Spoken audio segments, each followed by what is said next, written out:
Let's spend a moment and talk about technical analysis as a tool or a strategy to evaluate stocks. You might have also heard this known as charting or maybe momentum investing, all very similar. But really what technical analysis is, or really what it isn't, is it's not looking at fundamentals. Fundamentals investing would look at things like the ratios, for example, price to earnings ratio or PEG ratios, or all sorts of different ratios that you can look at, return on equity to return on assets. You name it, there's lots of ratios out there, from debt ratios like debt equity to liquidity like current ratios and those types of things as well. So technical analysis looks at none of those ratios and doesn't care about ratios, or doesn't care about how our sales, or doesn't care how profits are, it doesn't care about how the company's maybe looking from a qualitative standpoint. It throws all that out the window and is really looking at it from a charting or prediction type thing, where they're looking at past movements of the stock price and price and or volume of the stock, volume being how often it's being traded or how many shares are being traded on a daily basis, and looking at price, how's the stock price moving up and down to predict the future. So it's all about, if we can look at a chart and look at patterns, then we can maybe predict future results based on these past patterns. So it's all about looking at patterns, looking at scenarios, situations, and very much looking to predict the future, not based on analysis per se, but more so on analyzing charts or patterns. So it's very much a trading tool. It's supposed to, let's say, long-term investing, or you're buying this company, you're investing in this company, you are an owner of the company, is very much looking at the charts.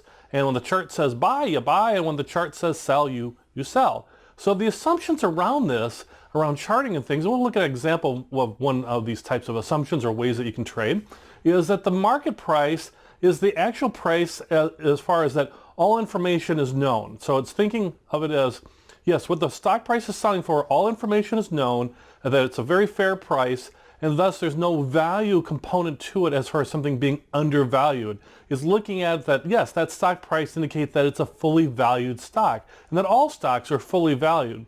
So if you're a value investor or a contrarian investor looking for those stocks that are on sale or maybe underappreciated or undervalued, technical analysis or charting would say, forget all that. That doesn't mean anything. It's not even true that we're looking at these stocks that they're fully valued, because you have to have them be fully valued in order to have predictable stocks. If they're undervalued, well, then they can't be predictable from a charting aspect.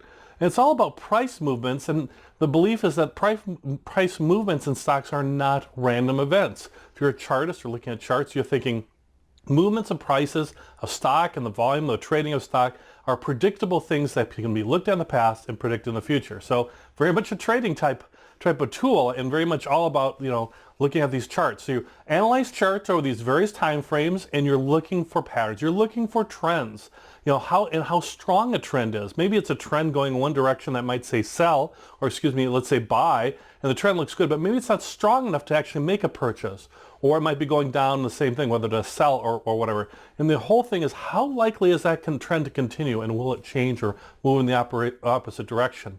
And you have things that are called support and resistance areas, where it's supported at the bottom and maybe resist at the top. So you have this band of stock prices as they go, and they might get to the top and have resistance, or the bottom, and they'll come bouncing back up off the bottom. And you're using the chart to kind of predict all this. So if you're interested in things like charting and that kind of stuff, learn more about it. I mean, we're touching the real basics on, give you an introduction to it, but it takes a lot of information, a lot more training behind it than you'd have in a course. In this course, you'd want to have a specific course around technical analysis, charting, and read up on it, and really get comfortable with that and understand. I would say that's more trading versus, let's say, investing, but it's a tool that people use. So let's take a look at one of the example charts so you get a feel for what this kind of looks like. So when somebody does a technical analysis, they'll look at the stock chart, look at kind of graphically how it looks. And at the top, you can kind of see the price movements, it's for low prices and then moving up to high prices. And this particular example, you can see they're kind of bouncing up and down as far as the stock price. And at the bottom is the volume, how much is being traded, and all that through the same period of time. So you look at a period of time, comparing stock price and volume, and you're looking for patterns to make decisions whether to buy or sell.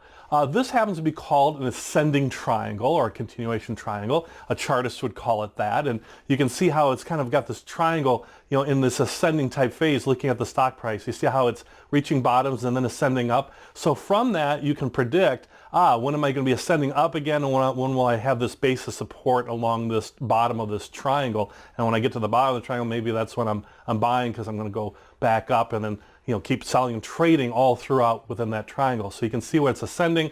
Obviously, there'd be one that would be called a descending triangle, where it'd be something that's going down and maybe you don't want to buy or you want to sell. So from a chart aspect, that's all you're looking at. You're not looking at price to earnings ratios. You're not looking at dividends. You're not looking at undervalued stocks. You're not looking at growth at a reasonable price. You're not looking at the industry or the sector or the business. You're not looking at large cap or small cap per se. You're looking at charts, and you're becoming an expert at looking at graphs and charts. Hey, it's great. A lot of people do it. If you want to do it, find out more. That would be my only advice to you. I'm not a big chartist. I will look at charts and things to help support some of the things that I do in a very basic kind of way, and look at how the prices are, especially if they're nearing like 52-week lows as far as prices, looking for undervalued stocks or comparing to the industry. But I'm not a strict chartist who would say, forget all that, just look at the chart. So if it's interesting to you, find out more. That would be my big advice for you on charting and technical analysis. Understand what it is and what it isn't, and find out more. And think about more of it as a trading tool and something that's going to be, going to take a lot more investment of your time and energy and expertise and really develop that. And maybe it's for you, maybe it isn't. It hasn't really been for me, and I've been successful well without it. But for others, they might love charting. So if you're interested, find out more. But that's charting and technical analysis.